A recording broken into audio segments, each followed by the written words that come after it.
conforme a la voluntad de nuestro Dios y Padre, a quien sea la gloria por los siglos de los siglos. Amén.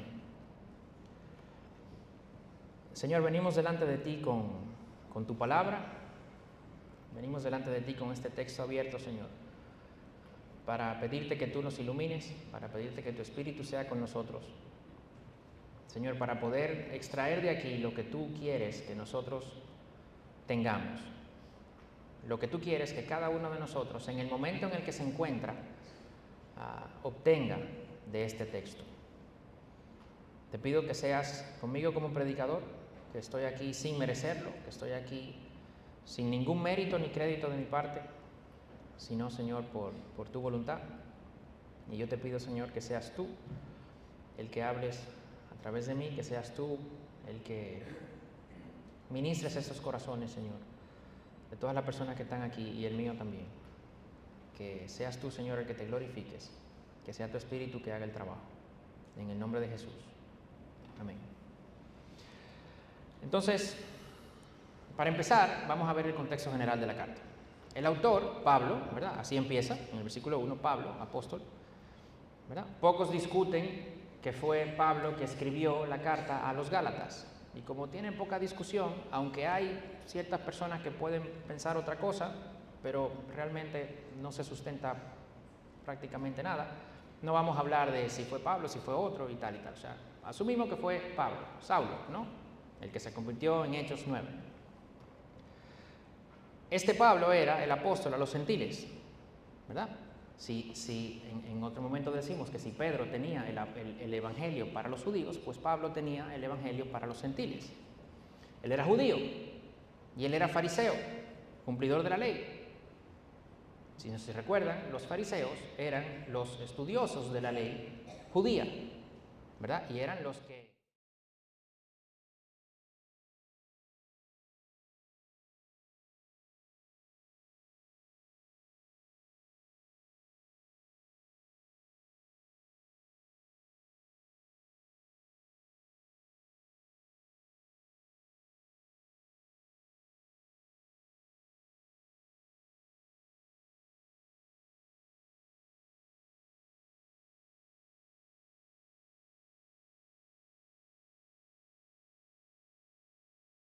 hasta después de Jesús resucitado. ¿Por qué lo menciono? Porque cuando vamos a ver algo hoy y mucho más en lo adelante, esto es importante. Porque una de las cosas que pasa en esta carta es que vienen personas diciendo otra cosa de lo que Pablo dijo y tratan de desacreditar a Pablo, y parte de la desacreditación pasa por decir probablemente que Pablo no era necesariamente como los otros apóstoles, porque no había conocido a Jesús antes de su muerte. Pero es una realidad. Pablo no conocía a Jesús antes de Jesús haber muerto y lo conoció luego de resucitado. Jesús lo llamó en el camino de Damasco, Hechos 9, y fue enseñado por Jesús mismo, que lo vamos a ver en sermones más adelante. El evangelio que Pablo recibió no lo recibió ni de Pedro, ni de Juan, ni de Jacobo, ni de nadie, lo recibió del mismo Jesús. Entonces él era el apóstol a los gentiles, y este es el contexto bastante resumido de Pablo. Y él escribe esta carta en el año 47 y 48, ¿verdad? Después de Cristo. Es un poco antes del Concilio de Jerusalén. Algunos estaban, cuando estábamos revisando la serie en el libro de los Hechos, que hablábamos, de hecho, me tocó esa prédica, del Concilio de Jerusalén, que ahí se discutió que habían personas que entendían que aquellos nuevos creyentes tenían que cumplir la ley en la figura de la circuncisión, pero al final era que tenían que cumplir la ley. Y ahí en este concilio pues se decide con una carta de Jacobo, que también se conoce como Santiago, el que escribió la carta de Santiago, diciendo, oye, no tienen que circuncidarse. Esta carta se escribe un poco antes de esto. Hay otras posiciones de que se escribe después también, pero yo creo que se escribe antes, y yo creo que el consenso general también es que se escribe un poco antes del Concilio de Jerusalén, años 47 y 48, pero no vamos a durar mucho en eso. Hablemos de los destinatarios. ¿A quién escribe Pablo? A las iglesias en Galacia. Estas iglesias fueron fundadas por Pablo en su primer viaje misionero, y de nuevo hay otras posiciones también, que si no fueron esas, que si fue el norte de Galacia, pero no vamos a durar mucho en eso. sino vamos a asumir que fueron estas iglesias que Pablo fundó en su primer viaje misionero. Eso está narrado en Hechos 13 y 14. Eran iglesias en las ciudades de Listra, Antioquía de Pisidia, que no es lo mismo que lo que se conoce como la ciudad de Antioquía, que fue de donde Pablo sale en su primer viaje misionero. La ciudad de Antioquía estaba al este del Mediterráneo, en la costa este del Mediterráneo. Antioquía de Pisidia estaba un poco más al norte, en Asia Menor, que es la zona que se conoce como Galacia, que es gran parte de lo que hoy es Turquía. Entonces, estas ciudades, Listra, Antioquía de Pisidia, Iconio, Derbe, son mencionadas en el libro de los Hechos, en los capítulos 13 y 14, donde se narra el primer viaje misionero de Pablo. Él tuvo varios viajes misioneros, creo que 3 o 4, y visitaba ciudades, fundaba iglesias en muchas de esas ciudades, de las cuales luego podían también salir misioneros a otras, como en el caso de Colosenses, ¿verdad? La iglesia de Colosas no fue Pablo que necesariamente la fundó, sino alguien probablemente de la iglesia de Éfeso, que Pablo sí fundó, que fue y fundó una iglesia en Colosas. Y esta era la región sur de Asia Menor, lo que es hoy Turquía. De hecho, el nombre de Gálatas, ¿verdad?, se le da a esta región por los habitantes del norte de esta región, ¿verdad?, que hoy podemos también conocerlos como los celtas, ¿verdad? Eso es un nombre un poquito más que los galos. Los galos pues lo conocemos poco, pero los celtas sí. De hecho, en películas también hemos visto celtas y tal, que son personas que al norte de Europa, principalmente luego en la región de Inglaterra, ¿verdad?, al norte de Francia, por ahí, pues conocemos los celtas de esta zona, eran descendientes de estos celtas o galos que estaban también en Turquía. Pero el sur de la región, que es donde están estas iglesias, y por qué lo menciono, por lo que voy a decir ahora, era una zona, la cultura celta era una cosa y la cultura greco-romana era otra. Entonces, esta zona de Galacia, ¿verdad?, cuyo nombre viene por los galos o los celtas que se encontraban al norte, no eran de la cultura celta. Era una cultura mucho más romanizada, era una cultura mucho más, con mucha mayor influencia griega y romana. Era una cultura más urbana, menos tribal, como si era el norte. Eran ciudades más grandes, eran ciudades que estaban en rutas de mercadeo, ¿verdad?, de trade routes, rutas de comercio. Entonces estaba mucho más integrada. Era más natural que Pablo pasara por estas zonas que por las zonas del norte, aunque no quiero decir que no haya ido a las zonas del norte. Pero estas ciudades son a las que Pablo les escribe esta carta. Asia Menor, la zona que hoy se conoce como Turquía, compuesta de básicamente inmigrantes de otras zonas. Recuérdense que los romanos colonizaban, llegaban, traían gente de un sitio, lo ponían ahí. Entonces tenía esta zona celtas, romanos, griegos, colonos.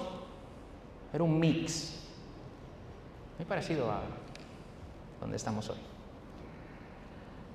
Entonces, ese es un contexto general de la carta, ¿verdad? Escribe Pablo a los Gálatas en esta zona, compuesto de este grupo de personas, muy urbano, ¿verdad?, muy comercial, con bastante desarrollo, ¿verdad?, para la época. Entonces, el contexto específico es el siguiente. En Hechos 13 y 14, Pablo funda estas iglesias. Primer viaje misionero de Pablo. Él había salido de Antioquía, no Antioquía de Pisidia, sino Antioquía al este del Mediterráneo, y llega a Antioquía de Pisidia, ciudad al norte, Asia Menor. Y en Hechos 13, del 16 al 41, vemos el mensaje de Pablo para esta iglesia.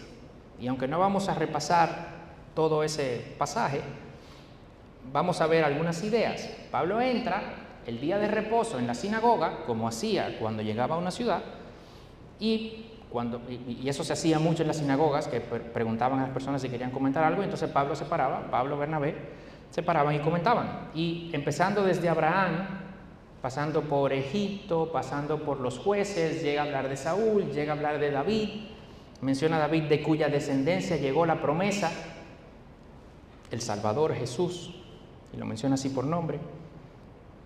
Ese Jesús de quien predicó Juan el Bautista, que fue condenado, muerto, crucificado y resucitado, y se apareció a muchos, y de esos muchos estaban vivos todavía en ese momento. Y citando los Salmos, citando el Antiguo Testamento, versículos 38 y 39, Pablo concluye, luego de citarlos, Por tanto, hermanos, sepan que por medio de Él les es anunciado el perdón de los pecados, y que todas las cosas que no pudieron ser justificados por la ley de Moisés, por medio de Él, todo aquel que cree es justificado. Entonces aquí vemos el mensaje que Pablo les dio a estas iglesias. Esto es importante. ¿Por qué? Porque cuando empecemos a leer más adelante Gálatas, Pablo se está quejando de que ellos empezaron a abandonar este mensaje.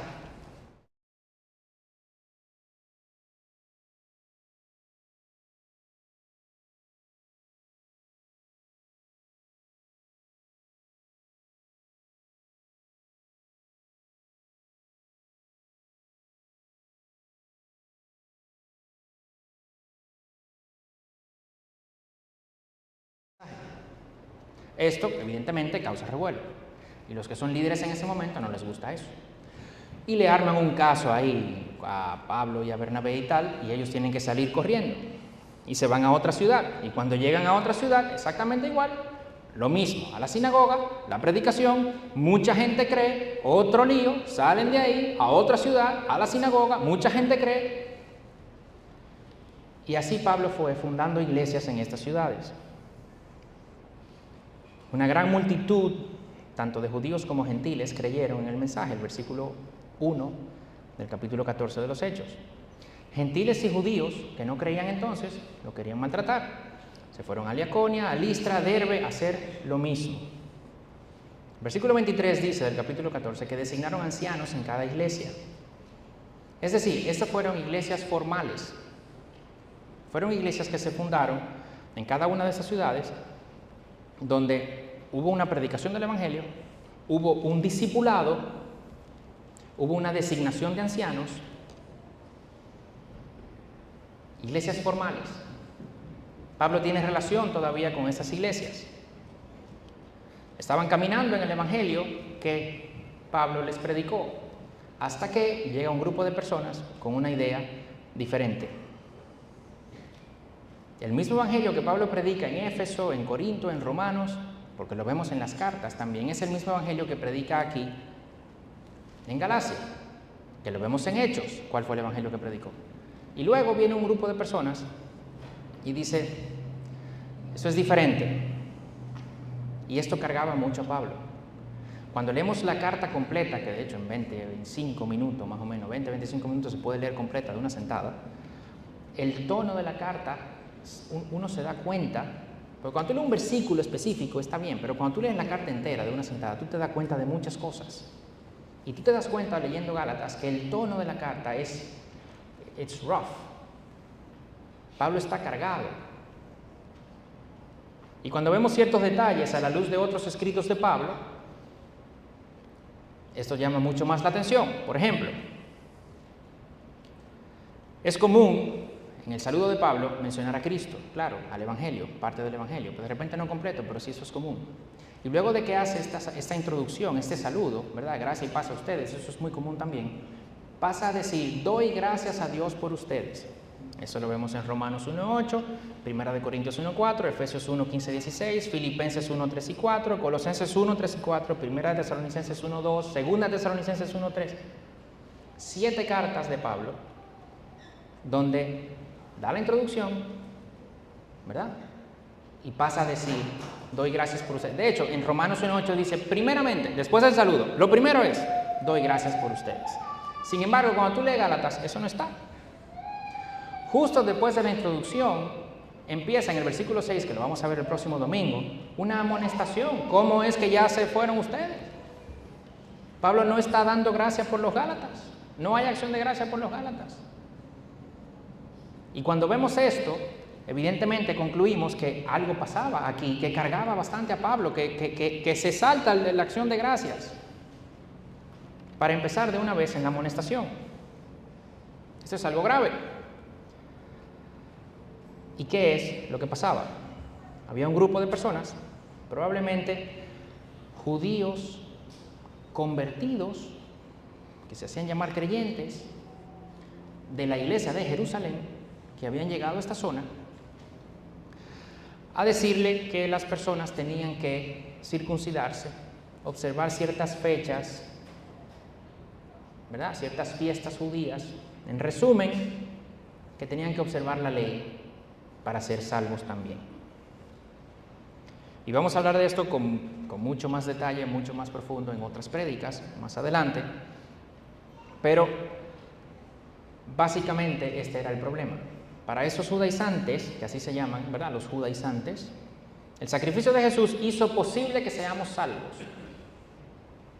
pero no era lo único necesario. Si no se cumplía la ley, pues no se podía ser salvo.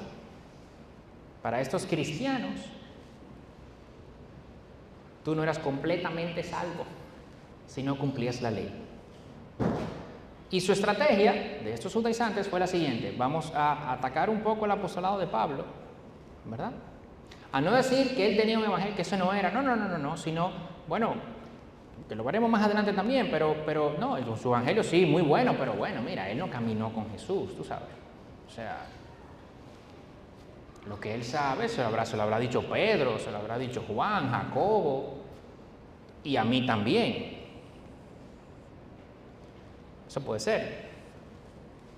Y su segunda o su otra estrategia es que cambiaron el evangelio sutilmente. ¿Dónde vemos esto? Porque Pablo en el capítulo 1 y 2 lo primero que hace es defender su apostolado. Si Pablo defiende su apostolado en Gálatas 1 y 2 es porque su apostolado estaba siendo atacado. Porque si no fuera atacado no tuviera necesidad de defenderlo, como muchas otras cartas no lo hacen. Y ese cambio en el evangelio también es sutil. No se niega la obra de Cristo, pero se le suma algo. Eso es muy común. No se niega la obra de Cristo, no, tú eres salvo por Cristo, por su obra, por gracia, pero un chin más. A veces un chin menos. Pablo se entera de todo esto y es en este contexto que Pablo envía esta carta a las iglesias de Galacia, iglesias que él fundó, a las que le predicó, donde hizo discípulos. Que dice el libro de los Hechos, se hicieron muchos discípulos. Esto implica una relación con esos creyentes. No es la predicación del evangelista que llega, predica, se va y no vuelve. No, es una predicación del evangelista que llega, predica, se queda, hace discípulos, tanto así hasta que nombra ancianos y entonces se va. Es una relación íntima, profunda. Y por esto a Pablo le carga tanto. Él estaba maravillado de que tan rápido se habían desviado. Y en esos primeros 5 versículos de la carta, lo primero que hace Pablo es, en la introducción, presentar nuevamente el evangelio. Él deja claro su apostolado desde el principio, porque él tiene que decir, ok, espérate, yo estoy hablando, pero yo no estoy hablando de mí. Y aunque él en la carta va a expandir esto, lo deja claro desde el principio. Yo, Pablo, apóstol, no de parte de hombres ni mediante hombre alguno, dice el versículo 1. Pero alguien pudiera decir, bueno, está bien, ok, pero es un evangelio divino, no es humano, ¿ok?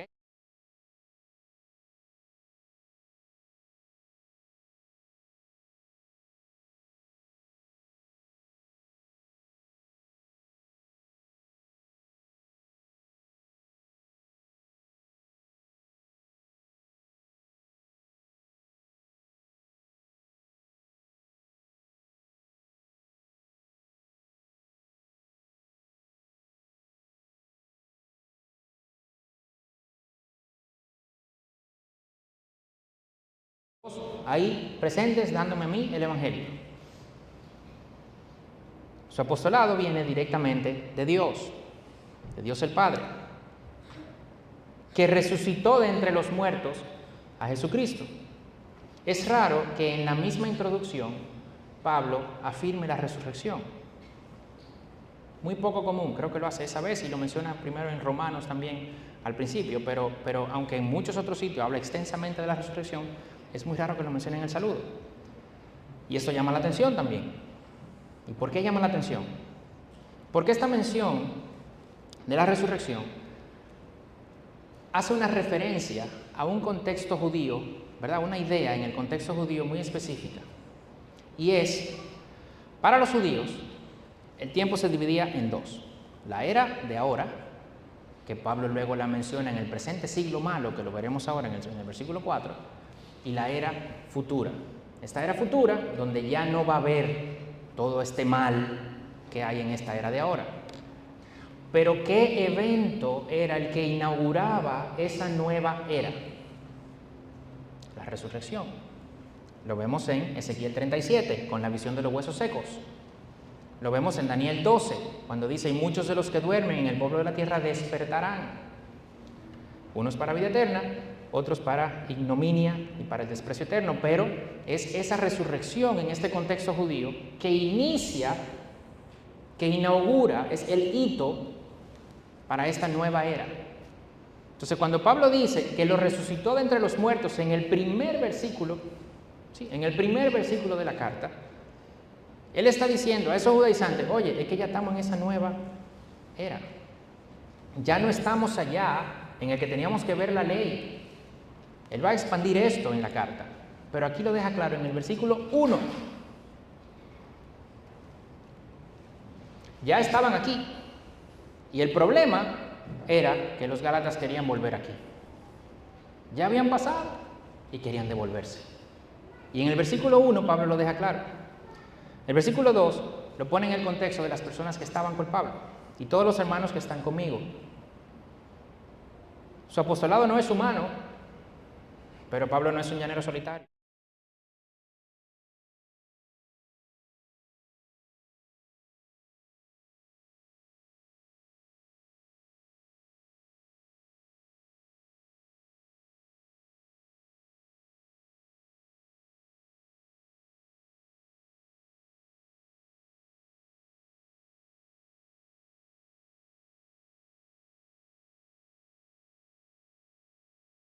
Para ser un evangelista, ¿verdad?, que andaba en viaje misionero y tal, hacía relaciones profundas con la gente.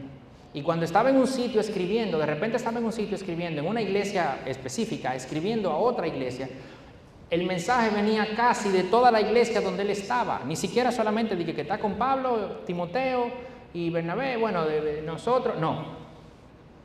Es casi la iglesia entera donde estoy que te está escribiendo a ti y otra iglesia también. Entonces sí, eso es el sentido de comunidad. Qué interesante.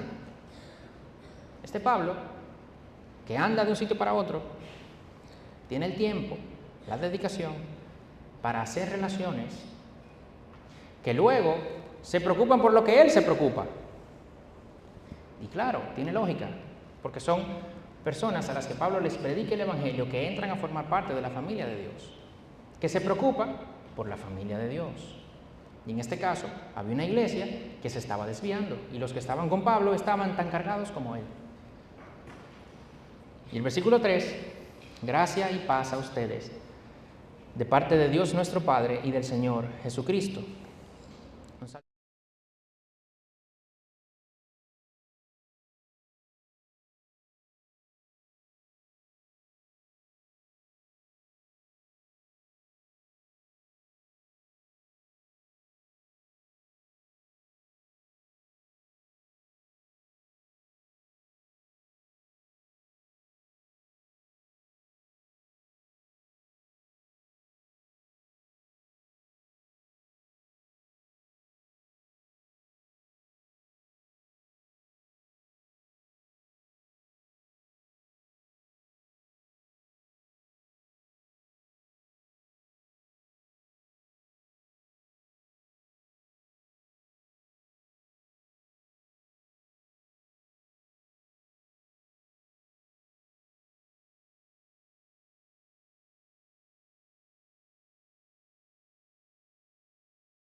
Veremos en el capítulo 4 cuando dice: ya no somos hijos de la sierva, sino de la libre. ¿Y cuál es el problema de los gálatas? Que quieren volver a ser hijos de la sierva, quieren volver a esclavizarse. Y no puede ser. Ya somos hijos y herederos, dirá Pablo, no esclavos. Por eso el mensaje importante de Gálatas es: no vuelvan a ser esclavos. Ya fueron liberados, ya fueron libres. El versículo 4 tiene esto muy bien resumido. que Él mismo, Jesucristo, se dio por nuestros pecados para librarnos de este presente.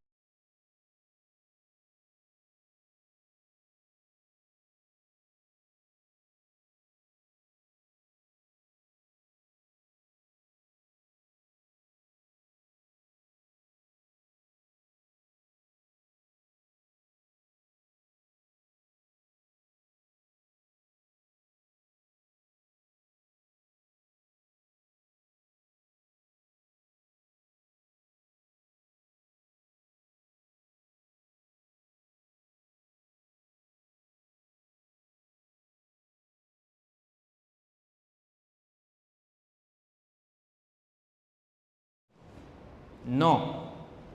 Las doctrinas teológicas se dan a raíz de esto, como consecuencia de qué implican esos dos hechos históricos, es la doctrina.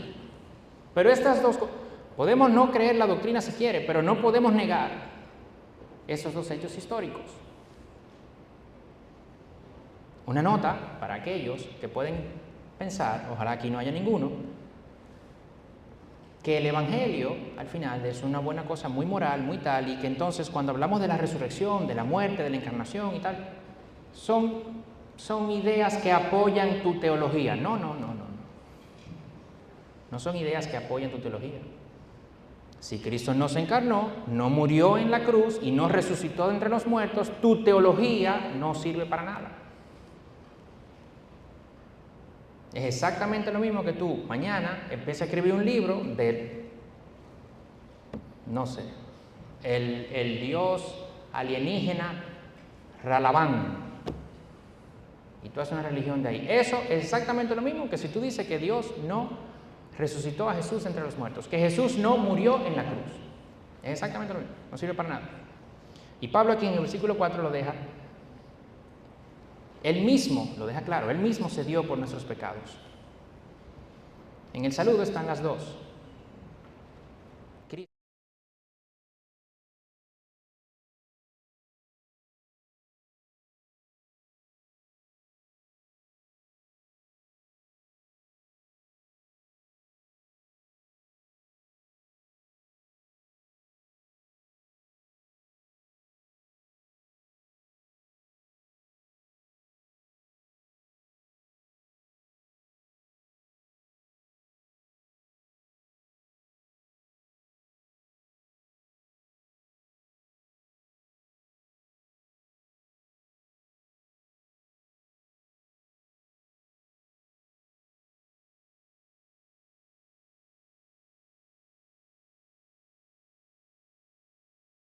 Versículo 4, ¿qué implica esto? Primero, que nuestros pecados necesitaban que alguien se diera. Y eso es importante que lo entendamos. Porque si no entendemos la necesidad que teníamos nosotros, entonces no vamos a valorar lo que Cristo hizo. Nuestros pecados necesitaban que alguien se diera. Esto ya los Gálatas lo sabían. Y fue Dios mismo que envió ese sacrificio. Eso lo dice también en el versículo 4. Porque nosotros no podíamos proveer un sacrificio. Tenía que ser un sacrificio perfecto. Nosotros ya no lo éramos. Si yo me ponía como sacrificio, yo iba a estar pagando lo que yo hice. Tenía que ser un sacrificio perfecto. Entonces tenía que ser provisto por Dios. Pero esto los Gálatas lo sabían también. Esto no es noticia para ellos. Lo que Pablo discute en la carta no es eso. Lo que Pablo trata de defender es la sutileza con la que llegan esos judaizantes. Y es más que ver con la segunda parte del versículo 4, la que dice, para librarnos de este siglo malo. Aquí tenemos que Cristo se da en la cruz.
el siglo bueno.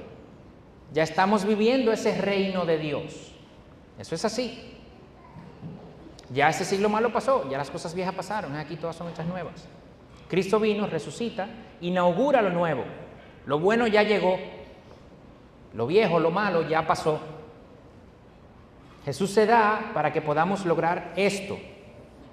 Y ahora ustedes quieren venir a volver a ese siglo malo. Quieren venir otra vez a devolverse, a ser esclavos.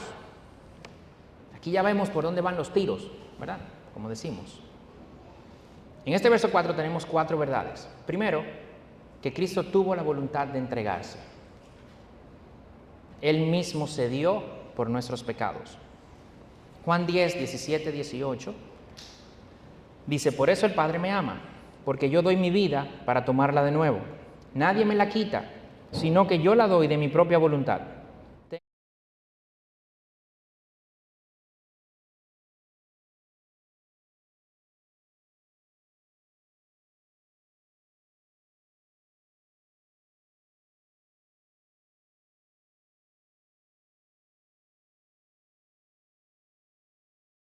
Siempre me llama mucho la atención que Cristo no se defiende.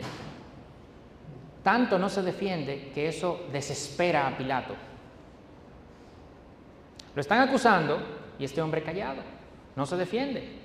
Y se nota como Pilato se va desesperando al punto de que le pregunta algo y Jesús no le responde y Pilato se le dice: pero tú no sabes que yo te puedo matar. Yo tengo autoridad para quitarte la vida. Y a mí tú no me vas a responder ni siquiera. Y es la única vez que Jesús le responde. Y le dice: no. La autoridad que tú tienes te la dieron de arriba. Si no, tú no la tuvieras. Aclarado eso, vuelve y se calla y no se defiende.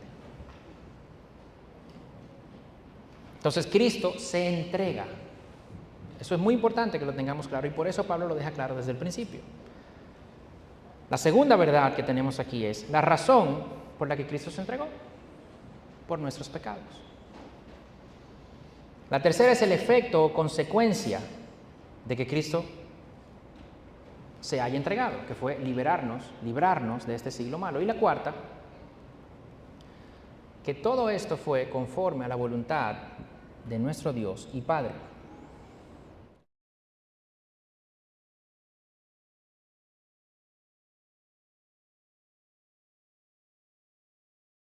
Pues, eso era parte de la voluntad de Dios. Y el versículo 5 dice: a quien sea la gloria por los siglos de los siglos. Amén. Vamos a pensar esto. Dios envía a Jesús, que vive una vida perfecta, muere en la cruz y es resucitado para el perdón de nuestros pecados.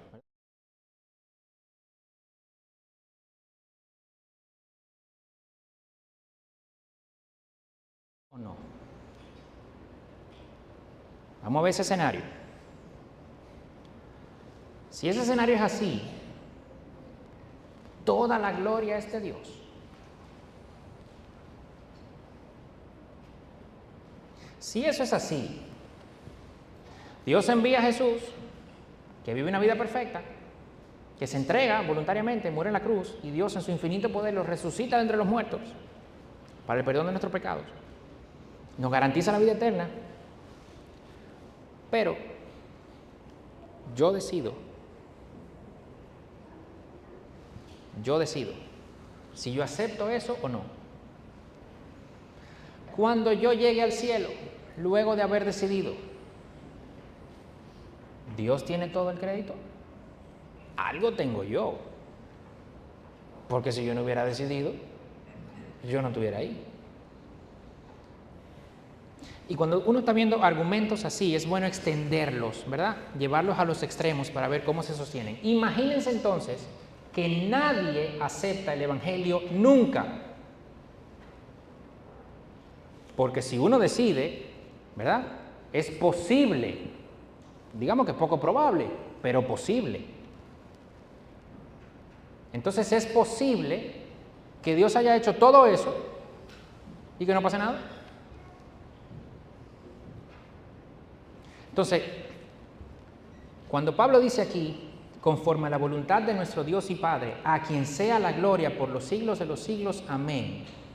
La implicación es que esto es todo de Él, que esto no es nada de nosotros.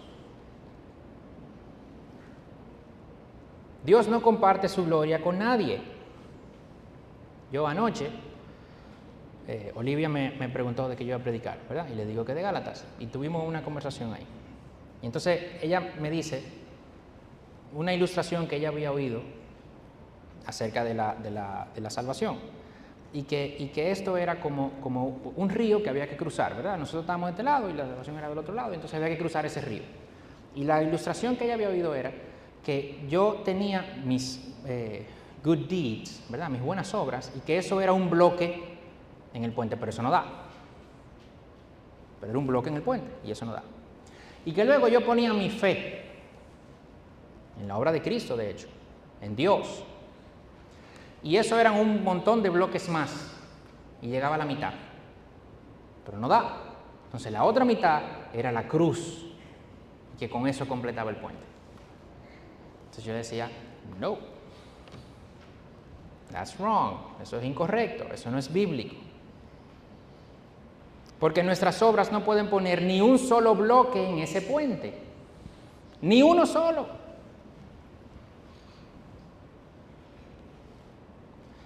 Nuestra fe no son bloques. Ese puente es todo Cristo. Y yo le explicaba, para seguir en la misma ilustración, porque me preguntaba entonces qué es la fe, ¿dónde entra la fe ahí? Y yo le decía, bueno, la fe es cuando tú cruzas el puente. El problema es que tú no sabes caminar. Entonces, Cristo, que es el puente, para seguir esa misma ilustración, que no es completa, ¿verdad? Pero Cristo, que es el puente, que yo no aporté nada en ese puente, yo lo que tengo que hacer es cruzarlo, y esa es la fe. La fe no es el puente, la fe es el acto de cruzarlo, pero yo no sé ni caminar, entonces Cristo es el que se devuelve del otro lado, me carga por el puente y me lleva del otro lado. Yo no aporté absolutamente nada, pues yo no sabía ni caminar, ahí estaba el puente, pero Cristo va y me busca, y me carga, y me lleva al otro lado. Entonces, en efecto, yo tengo que cruzar el puente, la salvación es por medio de la fe. Si yo no cruzo, no soy salvo. Pero no soy yo que cruzo. Y aquí en este versículo 4 y 5, la implicación es clara. Conforme a la voluntad de nuestro Dios y Padre, a quien sea la gloria. Y si en efecto yo soy el que voy a decidir, y yo soy el que voy a poner mi fe, pues alguien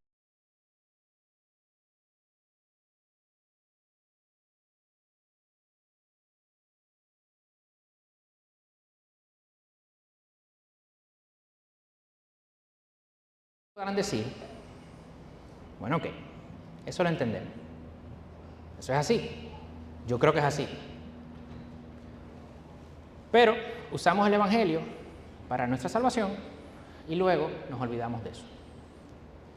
De ahí en adelante, queremos vivir por nuestras fuerzas. Ya cruzamos del otro lado. Recuerden que no sabíamos caminar, ¿verdad? Para seguir la ilustración.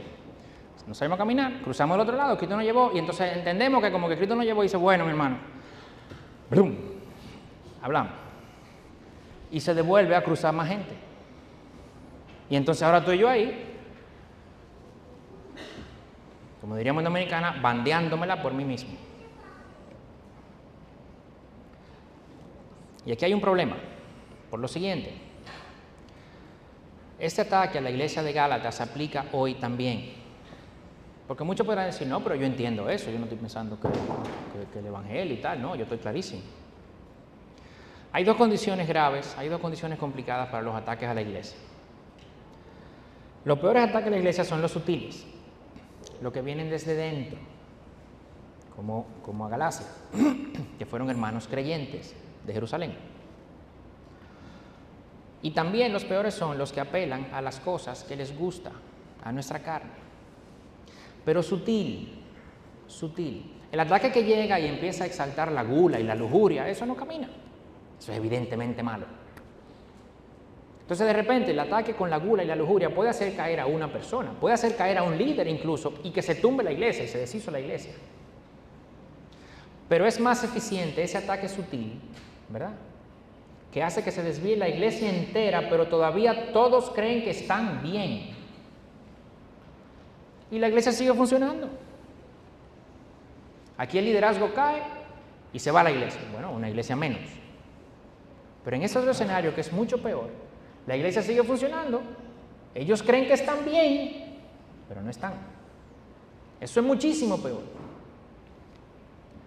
Son esos ataques que sutilmente te alejan de la verdad bíblica y apelan a esa parte, perdón, voy a hacer uso del agua, apelan a esa parte inocente, aparentemente inocente de tu carne.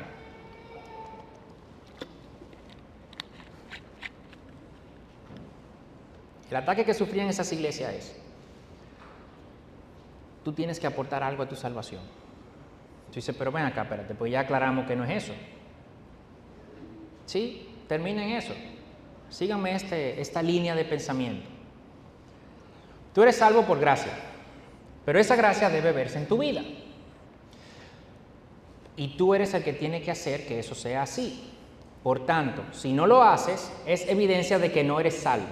Entonces ahora yo hago para ser salvo. Es un brinco, ¿verdad? Yo soy salvo por gracia, sí, amén. ¿Y la gracia tiene que verse en tu vida? Sí, amén, eso es verdad. Si no se ve, pues podemos dudar de eso. Bueno, pues entonces ahora yo empiezo a hacer para ser salvo. Yo empiezo a hacer para justificarme. Yo empiezo a hacer para ganar el favor de Dios. Yo empiezo a hacer para ganar el favor de los otros. Ven acá, Yanni, tú lo que estás diciendo entonces es que no hagamos. Tú lo que estás diciendo es que esa gracia no tiene que verse en nuestra vida. No, yo no estoy diciendo eso. ¿Ven lo sutil de esto? Y por eso Pablo es lo corintio. Lo corintio. La iglesia en Corinto. Ustedes saben lo desorden que era esa iglesia. Y Pablo da gracia por ello. Por los gálatas no. Porque es evidente, el problema en Corinto es una cosa muy grande, una cosa muy evidente, pero por favor, pero esto es sutil. Esto puede llegar a hacer muchísimo daño. Eso es como la madera, ¿verdad? Que coge un comején y empieza eso por dentro. Y tú no te das cuenta, y tú no te das cuenta, y tú no te das cuenta. Y cuando llega alguien y dice, oye, pero ven acá, ¡pam! Se cae todo. Eso tenía años comiéndose por dentro. Muy sutil. Y por eso Pablo está tan escandalizado. Es muy fácil para nosotros entender el Evangelio para salvación, pero no entender el Evangelio para vivir nuestra vida diaria en el Evangelio. Es muy fácil. ¿Por qué? Porque nos quedamos con algo de ese crédito también. Para salvación no, evidente. No, Yanni, claro que no. Bueno, pastor, puede decir, no, pastor, claro que no. Pero para mi vida diaria no, pero soy yo que me tengo que forzar. Claro, no, ya Jesús hizo lo que hizo. Ya Él hizo su parte, ahora voy yo a hacer la mía. Mi hermano, que no hay parte suya. Vamos a terminar de entenderlo, no hay parte suya. Y aquí llega la carta a los Gálatas precisamente para eso. Un comentarista decía que todos nosotros somos recovering Pharisee, un fariseo en recuperación. ¿Sabes? Como el alcohólico anónimo, que tú estás en recuperación. Que todos nosotros somos fariseos en recuperación. Entonces, ok. Hay una forma, cómo identificar, ¿verdad? Para hacerlo práctico, cómo identificar que estamos siendo medio fariseicos. Y todos lo somos. Todos vamos a pasar de algún momento por ese problema que tenían los Gálatas de que yo quiero ponerle, ¿verdad? Una buena pregunta es, una buena forma de darse cuenta cuando es un fariseo, una persona que está haciendo algo fariseico, o cuando yo estoy haciendo algo fariseico. Cuando la pregunta es, ¿esto se puede o no se puede hacer? Y entonces empezamos a ver dónde es que están los límites, ¿verdad? No, mira, esto, sí, hasta aquí, ¿verdad? Y pastor, pero yo puedo tomarme una copa de vino, sí, pero una.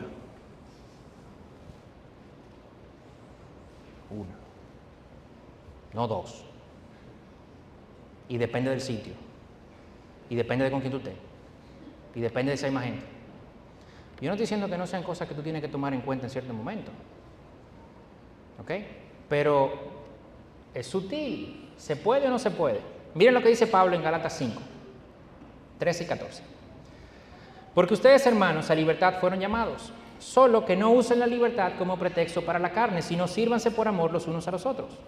Porque toda la ley en una palabra se cumple en el precepto: amarás a tu prójimo como a ti mismo. Luego habla de los deseos de la carne y lista varios pecados que todos sabemos que están mal.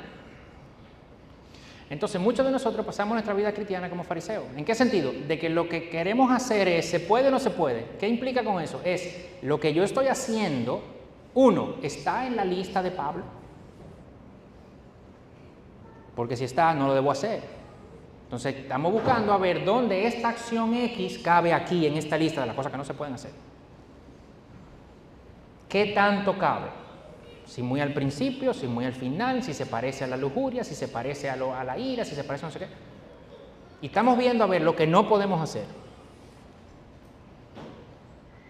Pero si seguimos leyendo, ¿qué dice Pablo? 5, 22 y 23. Pero el fruto del Espíritu es amor, gozo, paz, paciencia, benignidad, bondad, fidelidad, mansedumbre, dominio propio. Contra tales cosas no hay ley. Entonces sabemos que estas son las que no se pueden hacer. Son evidentes, y Pablo lo dice.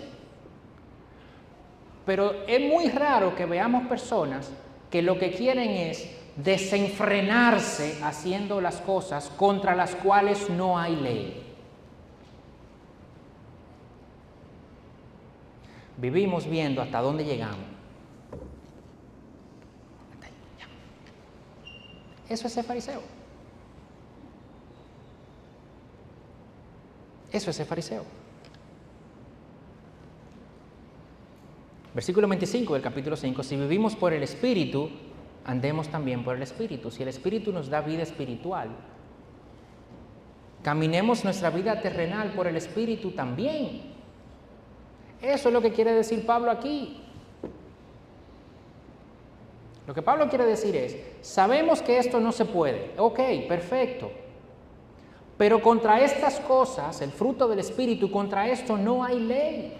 Entonces, si vivimos por el Espíritu, si tenemos vida eterna por el Espíritu, caminemos también, andemos, vivamos nuestra vida terrenal por el Espíritu también, manifestando estas cosas contra las cuales no hay ley.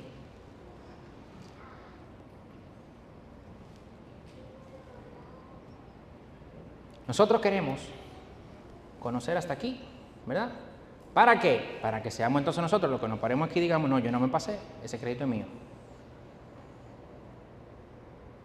Y eso es lo que queremos. Y queremos eso para compararnos con otros. Queremos eso para inflar nuestro ego. Queremos eso para decir que tenemos algo de crédito nosotros. Está bien, en la salvación no, pero en nuestra vida.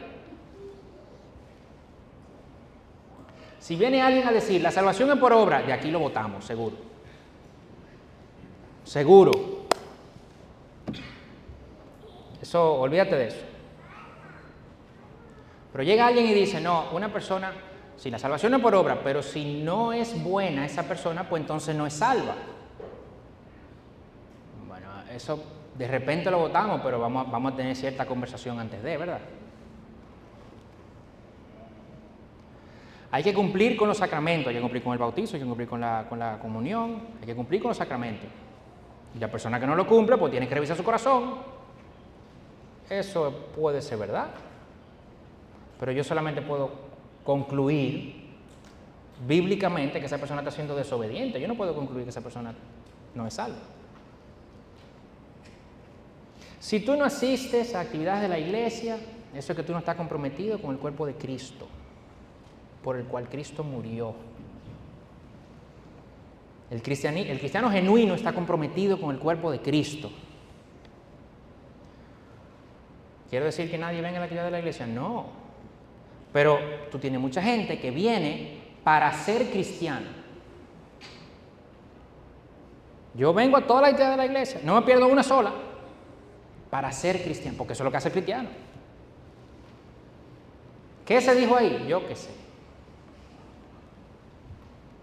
¿Cómo se ve mi vida?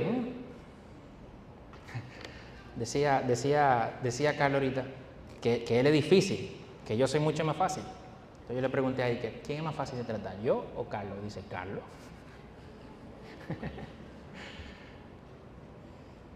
Entonces, yo vengo a toda la actividad de la iglesia, pero en mi casa, No, pero yo no me paso de ahí. Yo no bebo, yo no fumo, yo no. Pero, ¿y las otras contra las cuales no hay ley? En la que tú realmente te debes desbocar. Porque para tú hacer eso, obligatoriamente tienes que vivir por el Espíritu, no lo puedes hacer tú. Entonces, si tú estás haciendo las otras, te está engañando, pero tú te estás quedando con algo de crédito, tú estás feliz, todo el mundo alrededor de ti no está gozando del fruto del Espíritu. Yo no estoy diciendo que tú no eres cristiano. Yo no estoy diciendo eso. La carta a los Gálatas nos recuerda el Evangelio, que todos estábamos necesitando un rescate. Necesitábamos ser liberados de este siglo malo, donde reina el pecado. No podíamos hacerlo nosotros mismos.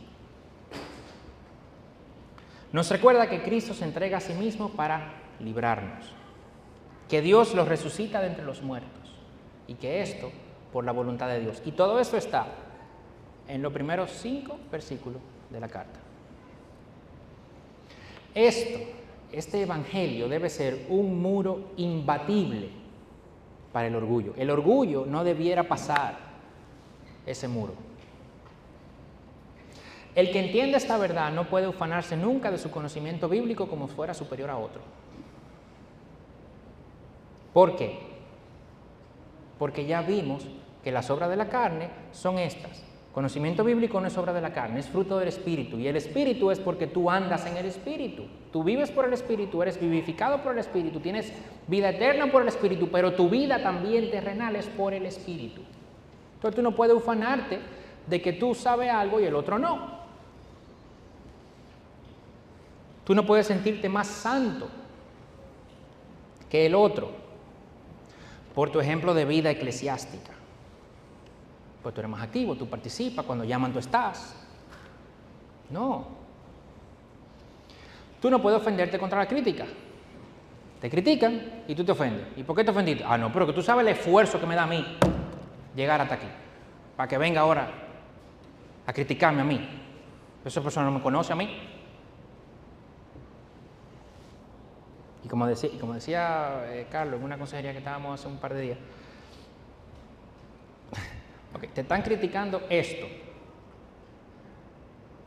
Mira, si tú supieras, ahí es que tú criticas de verdad. Y con razón. Pero como no tenemos eso claro, ¿verdad? Como por esfuerzo nuestro estamos aquí, entonces nos ofendemos. Claro. No tenemos que ofender porque imagínate. El que entiende eso no se excusa ante el error. Oye, mi hermano, mira, lo que pasa es que yo me ofendí con lo que tú dijiste. Sí, pero es que tú sabes, que mira, yo estaba pasando por un momento muy terrible, tú sabes, y entonces...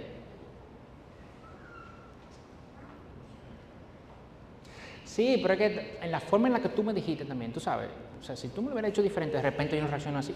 O sea, no, eso no es nada nada de aquello contra lo que no hay ley. Nada de eso. Nada de eso. Ese muro imbatible, que es el Evangelio contra el orgullo, contra el fariseísmo, por decirle así. Una persona que entiende esto, en vez de todo eso, más bien, practica la paciencia con los hermanos que piensan diferente. ¿Y no te gusta? Bueno, pues está bien, no hay problema. Miren la diferencia. Hermano, yo entiendo que esa copa de vino... ¿No te gusta la copa de vino? No, pues mira, listo, ya, más nunca. Se acabó. Dice, Yaní, pero eso es como exagerado porque eso termina en fariseo. Bueno, pero eso es lo que dice Pablo en Corinto. Lo que Pablo en Corinto dice, si a mi hermano le preocupa que yo coma carne, pues yo no como carne más nunca, ya se acabó. Pero eso no cae en legalismo, ¿no? ¿Quién ha dicho? Porque eso nace del amor, eso nace de la paciencia, eso nace del entendimiento del otro, eso nace de que yo quiero agradar a esa persona, yo no quiero hacer caer a esa persona, yo no quiero hacer una carga adicional para esa persona. Entonces yo ya no me tomo la copa de vino y punto. Y se acabó. Y contra eso no hay ley. Esa persona ama a los débiles. Siempre hablamos del hermano más débil.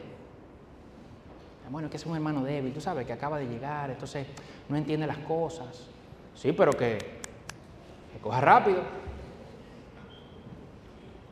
¿Cuál es el problema? O sea, ¿por qué no bajas tú a su nivel? ¿Por qué no bajas tú a su nivel y ya? No, pero que él tiene que entender. Esa discusión es buena con los jóvenes, ¿sabes? Con la música. Recuerdo una vez, estaba yo muy joven en la iglesia, ya un tema con los tatuajes. No, que se puede tatuar, que si tú se puede tatuar. Y alguien decía en una discusión, una conversación realmente, una conversación, ven acá, le decía a los jóvenes también, le decía, ven acá, pero si es verdad que eso no es nada, y que no significa nada, y que no tiene realmente ningún valor, y que no implica absolutamente nada, entonces ¿para qué te lo quiere hacer? Óyeme, y le volteó la cosa así, que todos esos muchachos quedaron así, y no encontraron qué decir, con justa razón. ¿Qué es lo que hace Pablo aquí? Eso es verdad, eso no es nada. Tú puedes comer toda la carne que tú quieras, que lo decía en Corinto. Tú puedes comer toda la carne que tú quieras, no importa. Pero, como eso no es nada, bueno, si aquel no quiere que tú te la comas, pues no te la comas, punto. Tú dices, pero ¿y qué es esto? Contra estas cosas no hay ley.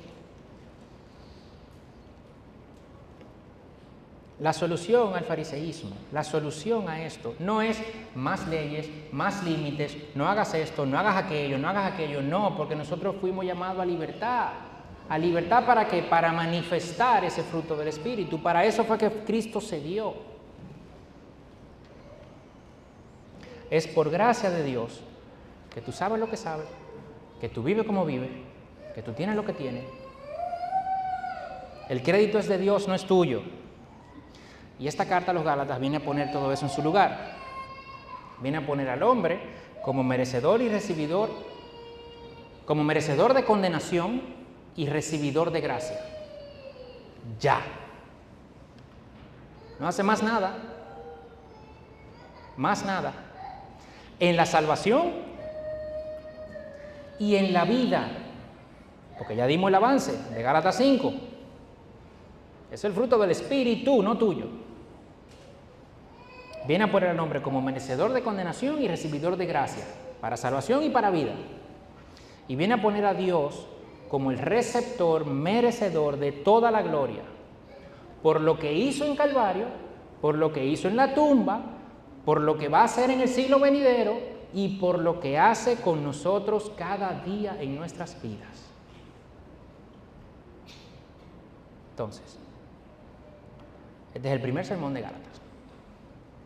Vamos a ver cuántos son. Yo espero que todos puedan asistir, ¿verdad?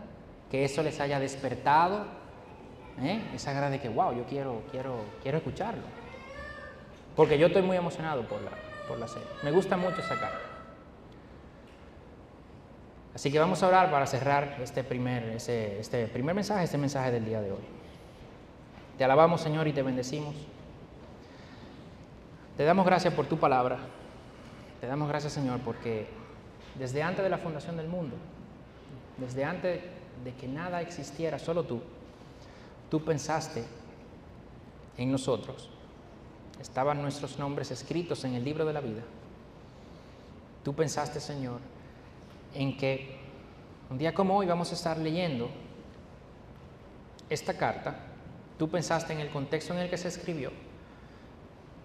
Y tú tienes control, Señor, de la situación de cada uno de nosotros. Tú tienes control, Señor, de nuestro corazón. Tú conoces al fariseo en cada uno de nosotros. Tú conoces, Señor, que nuestro corazón pecaminoso todavía no quiere soltar el crédito, quiere quedarse con algo. Señor, y yo te pido que a través de esta serie, empezando en ese sermón, nosotros entendamos que para salvación y para vida, como se llama la serie, es el Evangelio y nada más. Que el Evangelio es solamente uno, y es ese y nada más, para salvación y para nuestra vida. Te alabamos, Señor, y te bendecimos en el nombre de Jesús.